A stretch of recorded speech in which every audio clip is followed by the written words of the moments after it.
पंढरीनाथ महाराज की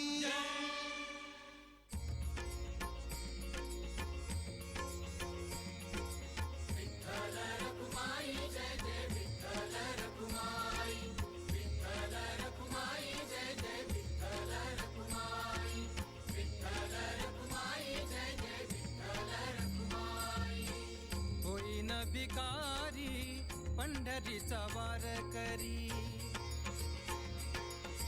होईन भिकारी पंढरीचा वार करी. हाची माझा नेम धर्म मुखी विठोबाचे नाम, होईन भिकारी पंढरीचा वार करी.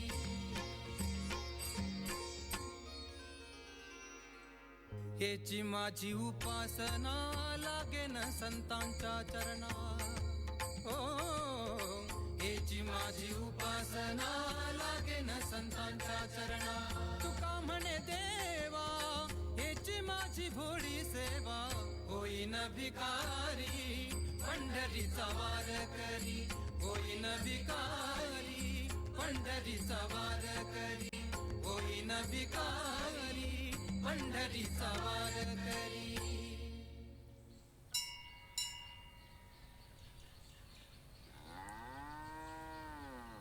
काय रे भावा, चांगले झाले ना दर्शन?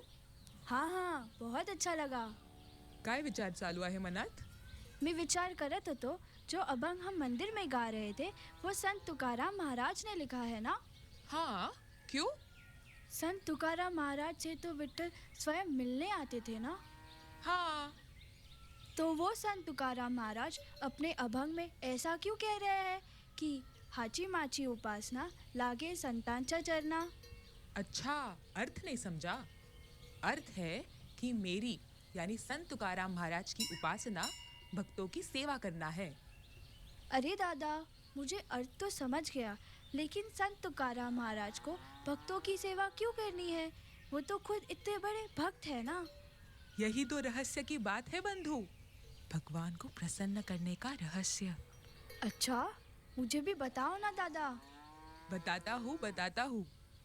भगवान कृष्ण स्वयं कहते हैं, नाहम वसामि वैकुंठे योगिनां हृदयेन च मद्भक्ता यत्र गायन्ति तत्र तिष्ठामि नारद.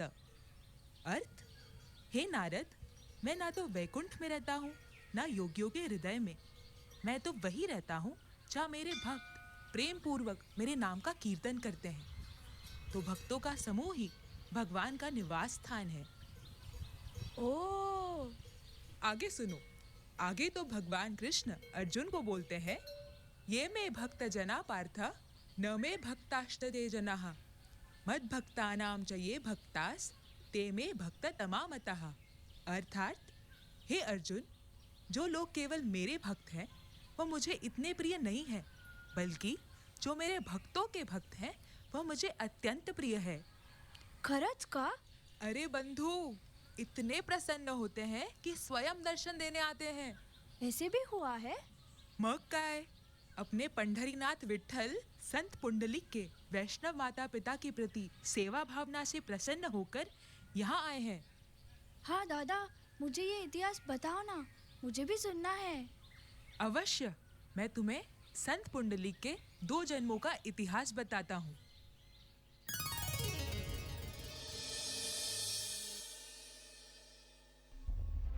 पहला, यह सतयुग की बात है, जब राजा मुचुकुंद ने देवताओं को दानवों को परास्त करने में सहायता की थी, वो भी बिना विश्राम किए. फिर मुचुकुंद महाराज ने देवताओं से लंबे समय तक विश्राम करने का वरदान मांगा और वरदान प्राप्त कर महाराज एक गुफा में जाकर सो गए. समय बीतता गया और अभी द्वापर युग आ गया. भगवान कृष्ण द्वारकाधीश बन गए. काल यवन नामक राक्षस उन्हें चुनौती देने आ गया. अरे ओ ग्वाले, कहाँ जा रहे हो? युद्ध से डर गए क्या?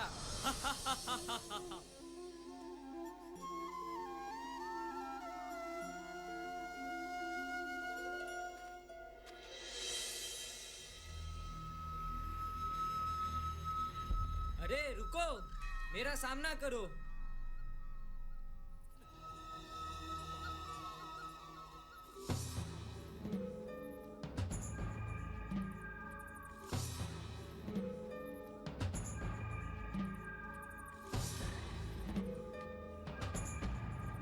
मुझे मूर्ख बनाने का प्रयास मत करो।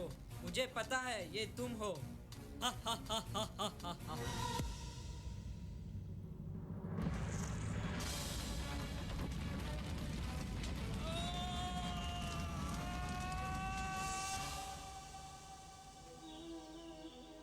हे अद्भुत, अत्यंत आकर्षक व्यक्तित्व के स्वामी, आप कौन है? कृपया अपना परिचय दीजिए प्रभु। हे राजन, मैं वसुदेव पुत्र कृष्ण हूँ। साधुओं की रक्षा और दुष्टों का विनाश करने के लिए मेरा अवतरण हुआ है। मैं आपके पूर्व में किए गए सेवा से अत्यंत प्रसन्न हूँ। आपकी जैसी इच्छा है वैसा वर मांगिए। हे भगवान, मैं तो आपके दर्शन से ही धन्य हो गया। आपके इस सुंदर रूप के दर्शन के पश्चात कोई भौतिक इच्छा कैसे मांग सकता है? मैं बस यही चाहता हूँ कि मैं ऐसे ही सदैव आपके दर्शन कर सकूं। हे राजन, मैं आपकी यह इच्छा निश्चित रूप से आपके अगले जन्म में पूर्ण करूँगा। आपके अगले जन्म में मैं आपको मेरे विशेष रूप में दर्शन दूंगा और आप एक श्रेष्ठ ब्राह्मण भक्त पुंडलिक के नाम से जाने जाएंगे। भगवान के वरदान अनुसार राजा मुचुकुंद का जन्म लोहदंड क्षेत्र यानी आज के पंढरपुर में हुआ। उनकी आई का नाम मुक्ताबाई था और बाबा का नाम जाहनुदेव। पुंडलिक के आई बाबा बहुत अच्छे भक्त थे और सदैव पुंडलिक को सही पथ पर चलने की शिक्षा देते थे। बाळा पुंडलिक, यहाँ आओ। पुंडलिक, जा, तुझे बाबा तुला बोलवतायत. हाँ आई, आलो, बस हाथ पैर धो रहा था। बरं ठीक आहे, अभी जाओ, फिर रसोई में आना. मैंने तुम्हारी प्रिय मिठाई बनाई है. पुंडलिक, हाँ बाबा। आओ पुंडलिक, आज मैं तुम्हें स्नान करते समय उच्चारण करने वाला श्लोक सिखाता हूँ. अच्छा, अभी स्नान करते समय भी श्लोक बोलना है? बाळा, यही हमारे संस्कार है कि हमारे सारे कार्य ईश्वरमयी हो. बोलो, गंगे च यमुने चैव गोदावरी सरस्वती नर्मदे सिंधु कावेरी जलेस्मिन् सन्निधिं कुरु. बोलो, गंगे च यमुने चैव. यमुना, गंगा, सरस्वती। ध्यान दो बेटा. बहुत जोर से दांत दुख रहा है। आज सुबह से दुख रहा है। अरे देवा, जाओ जाओ, आई से लौंग लो और जो दांत दुख रहा है वहां रखना. कल हम वैद्य को दिखा देंगे. हाँ बाबा, अभी जाता हूँ. अरे बाळा, एवढा लवकर श्लोक शिकलास. आओ, ये लो तुम्हारे प्रिय लड्डू. आई अजून एक देना. ये दांत बहुत दर्द हो रहा है. अचानक कुठं दुखतंय? हाँ, यही यहाँ का दांत. लेकिन तुमने तो दाएं में बताया था. हाँ, वही. जो भी कर रहे हो वो सजग होकर करना पुंडलिक, क्योंकि तुम पूरे संसार को झूठ बोल सकते हो लेकिन कभी अपने आप से और भगवान कृष्ण से झूठ नहीं बोल सकते. अरे महोदय, आपकी शिक्षा का कोई लाभ नहीं है. आपके पुंडलिक की शरारत बढ़ते ही जा रही है. उसने तो आज मेरी धोती खोल दी. मैं कैसे तो अपनी लाज बचाते हुए आ रहा हूँ. आज मैं खेत में पानी पी रहा था तो आपके पुत्र ने पत्थर फेंक कर मेरा कुल्हड़ तोड़ दिया. मेरे तो पूरे वस्त्र ही भीग गए. तो यहाँ अभी संपूर्ण स्नान करने आए हैं? पुंडलिक, शांत बस. देखो तो, बड़ों का सम्मान, शिष्टाचार कुछ भी शेष नहीं बचा है इसमें. आप सबसे मैं क्षमा मांगता हूँ. आपके साथ ऐसा पुनः नहीं होगा. प्रणाम. प्रणाम. मुक्ताबाई, इथे या. क्या हुआ? एक हथौड़ा, कील और लकड़ी की पट्टी लाइए. अहो, पुंडलिक अभी बालक है. धीरे. आज नहीं, कृपया सामान लेके आइए. ठीक है. पुंडलिक, आज तक तुमने बहुत सारी शरारत की है, लोगों के साथ परिहास किया है. अब तुम उन सारी गलतियों को याद करो. एक एक कील इस पट्टी पर ठोक कर उस कील को पट्टी से निकाल दो. अभी.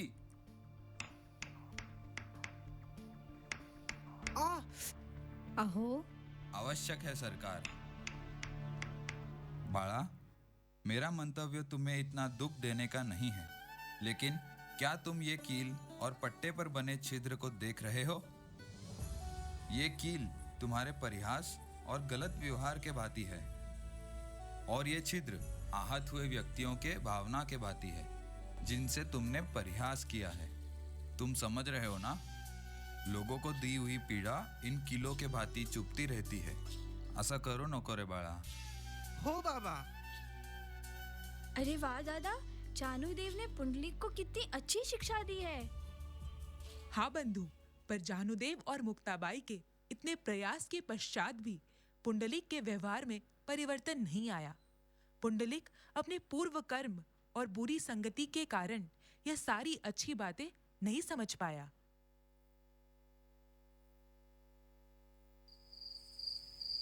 पुंडलिक, काय झालं? तुम्हें आने में इतनी देरी क्यों हो गई? आहा, नारियों को देखने गया था, बहुत सुंदर थी। नारियों को देखने गए थे? साड़ियों को आई, साड़ियों को। तेरे लिए साड़ी खरीदने गया था। बहुत सुंदर साड़ी थी, समय का पता ही नहीं चला। देखो तुम्हारे लिए फूल लाया हूँ। एकटाच गेलेला? नहीं आई, मेरे मित्र भी थे साथ में। उन्होंने ही मुझे उस स्थान के विषय में बताया। बहुत सुंदर स्थान है। उन्हें भी अपनी आई के लिए साड़ी खरीदनी थी क्या? प्रश्न प्रश्न प्रश्न, बस आते ही शुरू हो गई। ऐसा नहीं कि भोजन दूं। मी आई आहे तुझी, मेरा चिंतित होना तो स्वाभाविक है ना बाळा। तुम्हारी संगति तुम्हारे चरित्र को निर्धारित करती है, इसीलिए संगति का चुनाव बहुत सावधानी से करो। जिसके संग रहने से गति बढ़ जाए वो संगति। बुरे व्यक्तियों का संग विष के समान है, जबकि अच्छे मित्र औषधि के समान है। इसी से तय होगा कि तुम कैसे भविष्य का निर्माण करना चाहते हो। तुम्हारी आई भोजन के लिए तुम्हारी प्रतीक्षा कर रही है। ये लोगों ने मेरे जीवन को बहुत कठिन बना दिया है। काहीतरी करायला पाहिजे यांचं। दादा, पुंडलिक अभी क्या करने वाले हैं? ऐसे ही समय बीतता गया। पुंडलिक का व्यवहार अब और भी कठोर हो गया।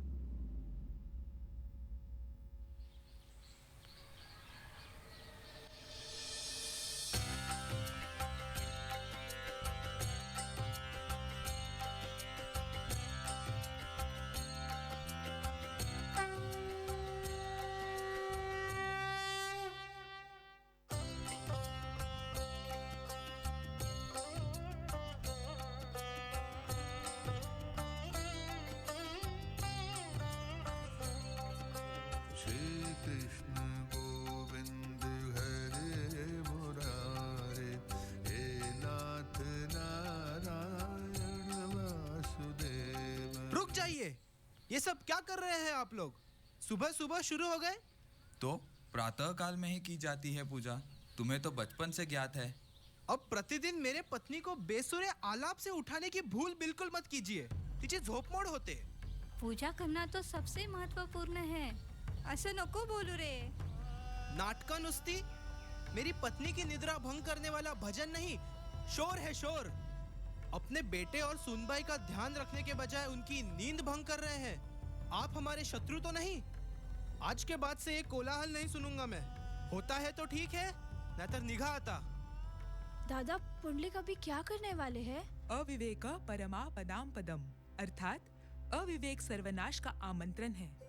केवल इसीलिए नहीं कि उसे भजन में शोर सुनाई दे रहा था, अपितु इसीलिए वह अपने माता पिता जो बहुत अच्छे भक्त हैं उनका अपमान कर रहा था। किसी व्यक्ति द्वारा नियमों का त्याग अधर्म है, पाप है, लेकिन भगवान के भक्तों को दुख पहुंचाना यह तो अपराध है। जैसे दिन बीतते गए, पुंडलिक का व्यवहार अपने माता पिता के साथ अत्यंत दुखदायी हो गया। जब पुंडलिक के माता पिता और यातना सहन करने में असमर्थ हो गए, तो उन्होंने आपस में विचार विमर्श किया। मैंने सुना है जो काशी में शरीर त्याग करता है वो भगवान शिव की कृपा से भगवत धाम जाता है। आपका क्या अभिप्राय है? शरीर तो एक दिन छूटना ही है। यहाँ घर पर बिना प्रभु भक्ति और पुंडलिक की चिंता से ग्रस्त शरीर छोड़ने से अच्छा हम काशी चलते हैं। हाँ, मैं भी यही उचित समझती हूँ। ये हुई ना बात। दोनों घर छोड़ के काशी यात्रा पर जा रहे हैं। अब मुझे रोकने वाला कोई नहीं। गेले एकदाचे। अगले ही दिन पुंडलिक के आई बाबा जानुदेव और मुक्ताबाई काशी के लिए निकल पड़े। परंतु घर से निकलने के बाद भी वह पुंडलिक के विषय में चिंता करते थे और निरंतर भगवान कृष्ण से प्रार्थना करते थे। यदि पुंडलिक के आई बाबा उसके लिए इतनी प्रार्थना कर रहे थे, तो भगवान ने उनकी प्रार्थना क्यों नहीं सुनी और उसे एकदम अच्छा क्यों नहीं बनाया? भगवान कृष्ण सदैव ही पुंडलिक को आई बाबा और अन्य माध्यम से सही दिशा दिखाते थे, किंतु उस दिशा का चुनाव करना तो पुंडलिक का कर्तव्य था। जब तक खुद के भीतर से परिवर्तन की भावना जागृत नहीं होती है, दूसरे की प्रार्थना भी हमारी सहायता नहीं कर सकती। अच्छा, पुढे काय झालं? कुछ दिनों के पश्चात पुंडलिक के पत्नी के कहने पर पुंडलिक पत्नी के साथ काशी भ्रमण करने के लिए निकला और रास्ते में विश्राम करने कुकुट मुनि के आश्रम में रुका। काय बोलता सरकार, आज यही विश्राम करते हैं? ओ महोदय, आज हम यही रुकेंगे। है तो ऋषि, पर तेवर देखिए इनके। आहो, रहने दीजिए ना, मैं बहुत थक गई हूँ, यही विश्राम करेंगे। रुको, मैं तुम्हारे लिए पंखा करता हूँ। हाँ, लेकिन मुझे ये नहीं समझ आया कि आपके आई बाबा यहाँ कैसे हैं? बुढ़ा और बुढ़िया भी विश्राम करने आए होंगे। अच्छा हाँ, परंतु वो तो कब से निकले हैं, अभी यही पहुँचे? प्रिय, हम तो घोड़े पर आए हैं, लेकिन वो तो चलकर यात्रा कर रहे हैं, उन्हें ज्यादा समय लगा होगा। हाँ, वैसे भी मुझे बहुत निद्रा आ रही है। हाँ हाँ, मैं सोने का प्रबंध करता हूँ। रात्रि में सभी सो गए, लेकिन पुंडलिक जागता रहा। सुबह होने से 2 घंटे पूर्व उसने एक अद्भुत दृश्य देखा। कुछ कुरूप स्त्रियां मैले वस्त्रों में सिर पर जल का घड़ा लेकर आश्रम में प्रविष्ट हुई। उन लोगों ने आश्रम की साफ सफाई की तथा जल का छिड़काव किया। तत्पश्चात वे पूजा गृह में गई। वहां से जब वे बाहर जाने लगी तो वह अत्यंत शुद्ध और सुंदर वस्त्र में सुसज्जित थी। पुंडलिक उन्हें देखकर आश्चर्य से सोचने लगा, ये क्या हो रहा है? क्या मैं स्वप्न देख रहा हूँ? नहीं, मैं तो जाग रहा हूँ। ये स्त्रियां कौन थी? मैं उनसे कल अवश्य पूछूंगा। वह स्त्रियां दूसरे रात भी उसी समय आई और जब आश्रम की सफाई कर जाने लगी तो पुंडलिक उनके सामने हाथ जोड़कर खड़ा हुआ। देवियों, क्षमा कीजिए, परंतु क्या मैं जान सकता हूँ आप सब कौन हैं? मैं गंगा हूँ, ये यमुना और ये सरस्वती, हम नदियाँ हैं। मैंने सुना है कि आप सब बहुत पवित्र होती हैं, तो यहाँ आते समय इतने मलिन और कुरूप क्यों दिखते हैं? तुम्हारे जैसे पापी, दुष्कर्मी हमारे जल में डुबकी लगाकर पापों से मुक्त हो जाते हैं, किंतु हमें अशुद्ध कर जाते हैं। उस मलिनता से दूर होने के लिए हम इस आश्रम की सेवा करके कुकुट मुनि के आशीर्वाद से पवित्र हो जाते हैं। असंभव! जो ऋषि के दर्शन तुमने आश्रम में किए हैं, वो कुकुट स्वामी हैं, जिनके दर्शन से तुम्हें हमारे दर्शन का सौभाग्य मिला है। कुकुट स्वामी अपने आचरण में बहुत पवित्र है। आश्रम में काशी यात्रा पे आने जाने वाले भक्तों की सेवा करते हैं। इतनी अद्भुत भक्ति और सेवा भावना है कि वो गंगा, यमुना, सरस्वती जो संसार की सभी मलिनता को नष्ट करती है, वह स्वयं यहाँ आकर सेवा करके शुद्ध हो जाती है। तुम्हारी अवस्था देखकर तो हमें बहुत दुख हो रहा है। तुमने अपने आप को वैष्णव माता पिता की कृपा से वंचित किया है, और जो माता पिता को भगा देता है उसको कोई नहीं अपनाता। नहीं नहीं, मुझ पर दया कीजिए। जाओ पुंडलिक, जिनके प्रति तुमने अपराध किया है उनसे क्षमा मांगो, उनकी सेवा करो, फिर ही भगवान तुमसे प्रसन्न होंगे। मैंने तो अपने जीवन में बहुत अपराध किए हैं। मैं तो क्षमा के योग्य भी नहीं हूँ। गंगा आदि नदियों के जाने के बाद पुंडलिक आई बाबा के चरणों में पश्चाताप से गिर पड़ा। आई बाबा, मी खूप मोठा पापी आहे, क्षमा कीजिए मुझे, कृपया मुझे क्षमा कीजिए। आई बाबा, आप दोनों को कितना कष्ट दिया है मैंने। आप मुझे सही दिशा दिखाते रहे और मैं भूल पे भूल करता रहा। मुझे क्षमा कर दीजिए। बस बाळा बस, मैंने तुम्हें क्षमा कर दिया। लेकिन मैं क्षमा के योग्य नहीं हूँ। जो भूल मैंने की है उसका प्रायश्चित्त करते समस्त जीवन में आपके चरणों में बिताऊं तो भी कम पड़ जाएगा। नहीं बेटा, अब तो सब ठीक होगा। हाँ बाबा, अब मैं आपकी निरंतर सेवा करूंगा। मुझे भी क्षमा कर दीजिए आई बाबा। पुंडलिक अपने आई बाबा के साथ उन्हें घर वापस लेकर आ जाता है तथा बड़ी निष्ठा से माता पिता की सेवा करने लग जाता है, भगवान का भजन करता है।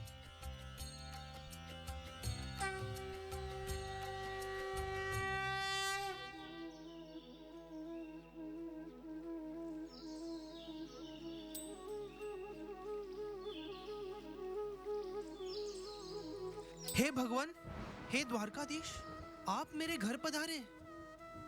मैं आपका दर्शन पाकर धन्य हो गया प्रभु, किंतु मैं इस समय अपने आई बाबा की सेवा में व्यस्त हूँ। अभी मैं आपका स्वागत नहीं कर सकता, कृपया क्षमा करें। आप कृपया इस ईंट पर विराजमान रहे जब तक कि मेरी सेवा पूरी नहीं हो जाती। मुझे क्षमा कीजिए प्रभु, मैं आपको प्रतीक्षा करवा रहा हूँ। हे पुंडलिक, तुम्हारी भक्ति और सेवा भावना से मैं अति प्रसन्न हूँ। मैं तुम्हें यहाँ वर प्रदान करने आया हूँ। इच्छित वर मांगो पुंडलिक। हे जगन्नाथ, हे महाविष्णु, हे सुरेश्वर, आपके सुंदर हस्त, सुंदर नेत्र, सुंदर रूप के दर्शन के पश्चात क्षणभंगुर वस्तु की कामना कैसे हो सकती है।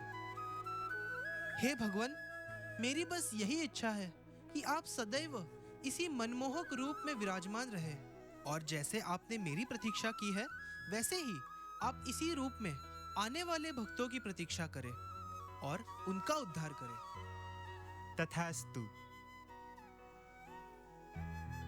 आई बाबा, सरकार, देखो स्वयं भगवंत आले आहेत।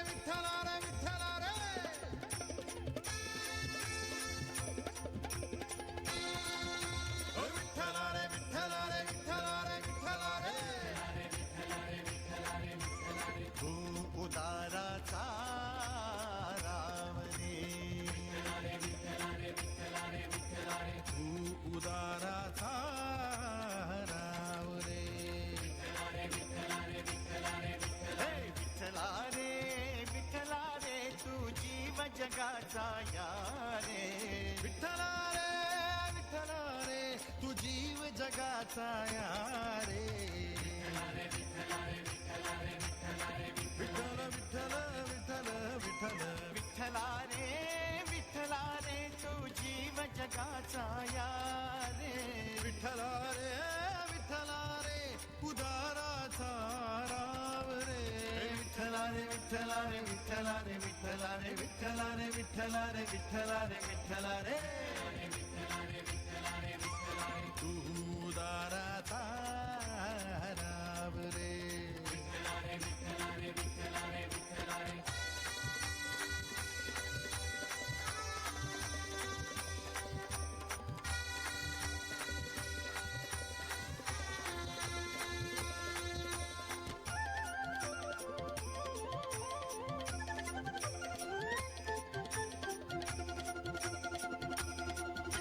विठ्ठला रे, विठ्ठला रे, तू उदराचा राशी। विठ्ठला रे, विठ्ठला रे, तुझ पाशी सकळ सिद्धी। तुझे नाम बहु गोड, तू पुरवीसी कोड। विठ्ठला रे, विठ्ठला रे, तुझे नाम बहु गोड। विठ्ठला रे, विठ्ठला रे, तू पुरवीसी कोड। विठ्ठला रे,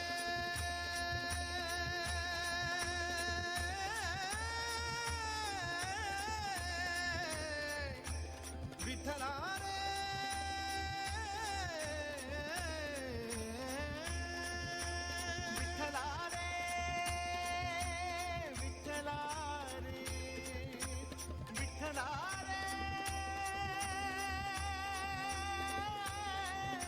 तुझे नाम बहु गोड तू उदाराचा राम रे जीव जगाचा या रे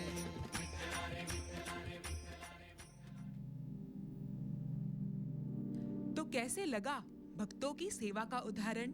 अत्यंत रोचक कथा है दादा।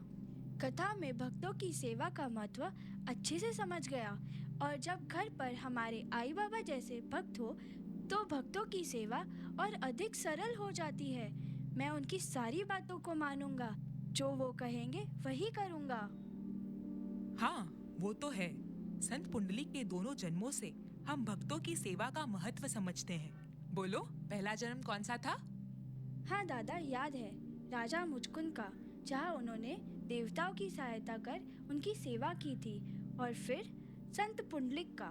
लेकिन दादा, एक प्रश्न है। मैंने आई बाबा से प्रहलाद महाराज की कथा सुनी है, लेकिन वो तो अपने पिता की बात नहीं सुनते थे। क्या बात है बंधु, तुम तो एकदम होशियार बनते जा रहे हो। इतने बुद्धिमान प्रश्न। हाँ, बुद्धिमान तो मैं हूँ ही। हाँ बंधु, मेरे साथ रहकर तो ये होना ही था। वैसे प्रहलाद महाराज की परिस्थिति में उनके पिता हिरण्यकशिपु उन्हें सही शिक्षा नहीं दे रहे थे। उन्हें अपने जैसा ही राक्षस बनाना चाहते थे। इसलिए माता पिता का बहुत बड़ा कर्तव्य बनता है कि अपने बच्चों को हमेशा सही शिक्षा दे। हाँ, पुंडलिक के आई बाबा जैसे। वैसे दादा, अभी मैं भी संत पुंडलिक जैसे भक्तों की बात मानूंगा, उनकी सेवा करूंगा, तो मुझे भी भगवान दर्शन देंगे ना? हाँ, बस अच्छे सेवा भाव और दृढ़ श्रद्धा की आवश्यकता है। फिर हम भगवान कृष्ण की उपस्थिति हमारे जीवन में हर क्षण अनुभव करेंगे। धन्यवाद दादा, आपने मुझे इतना बड़ा रहस्य भक्तों की सेवा के बारे में बताया। धन्यवाद संत पुंडलिक का, जिनकी सेवा भावना से हम विट्ठल के दर्शन कर सकते हैं। पुंडलीक वरदा